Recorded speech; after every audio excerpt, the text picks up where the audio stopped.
Hello guys, in today's video, I'm going to show you how you can easily turn on dark mode in OneNote. Let's begin.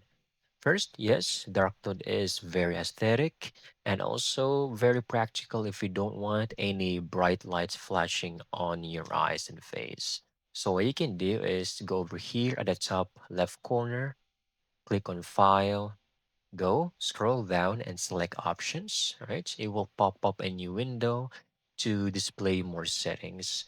Make sure you are on the general tab by default, you will be.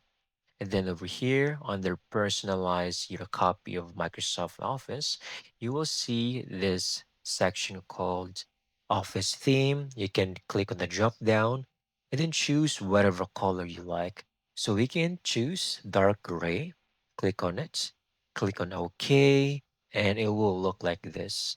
And then you can just simply go back on those uh, colors to choose from. You can choose black, and this is basically the dark mode that you are looking for.